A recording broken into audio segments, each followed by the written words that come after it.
बंधुओं, एक गांव था। उस गांव में एक बार सत्संग हुआ और सत्संग में पंडित जी पधारे हैं। बहुत सुंदर सत्संग कर रहे थे। सत्संग करते करते पंडित जी ने कहा कि देखो, हम अपने भाग्य का ही खाते हैं और भगवान भूखा सबको जगाता है लेकिन सुलाता नहीं। भगवान ही सबका पालन पोषण करते हैं, वही खिलाते हैं।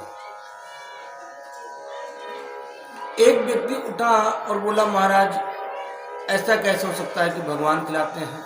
भगवान तो दिखते ही नहीं है। पंडित जी से बहस करने लगा, लेकिन पंडित जी ने उसे समझाया तो उसने पंडित जी से कहा कि मैं इस बात की परीक्षा लूंगा। अब सीधा उसने परीक्षा लेने के लिए जंगल की राह पकड़ ली और जाकर एक बरगद के पेड़ के ऊपर चढ़कर बैठ गया और कहा कि देखता हूं कैसे मुझे आज भगवान खिलाएगा।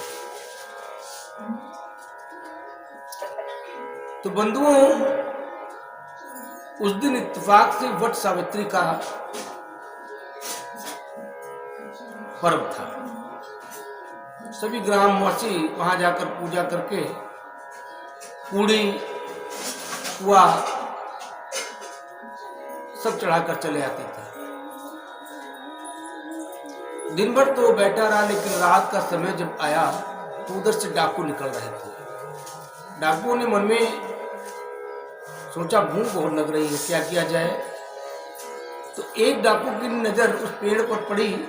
पेड़ के नीचे क्या देखते हैं कि पुआ पूड़ी फल मिष्ठान चढ़ा हुआ है। तो विचार किया, चलो इसे खा ले। लेकिन एक डाकू वहां पर बोला कि सरदार थोड़ा रुक जाओ, हम लोग थोड़ा पता करें कि कहीं कोई जहर मिलाकर तो इसमें नहीं लग गया है। ढूंढते हैं, कोई व्यक्ति शायद दिखे।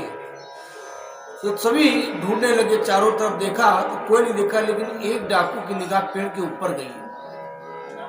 पेड़ के ऊपर क्या देखते हैं कि एक आदमी बैठा हुआ है। भैया उसको उतारा और उसे ठूस के खिलाने लगे। क्यों? तुमने इसमें जहर मिलाकर रखा है हमें पकड़ने के लिए। खूब खिलाया, उसकी आत्मा भर गई। किसी तरह गांव गया और गांव में पंडित जी के पैरों में गिरकर कहा कि महाराज, आप सत्य कहते हो कि भगवान ही खिलाता है और ठूस के खिलाता है। इतनी भगवान की कृपा होती है। बंधुओं, वास्तविकता है कि भगवान की ही कृपा से हम सब खाते पीते श्वास लेते हैं, ये उनकी कृपा है। तो हमारा परम कर्तव्य है कि भगवान के शरणागत रहें और अपने कर्म के साथ भगवान का भी ध्यान करते रहें। प्रेम से बोलो जय जय श्री राम।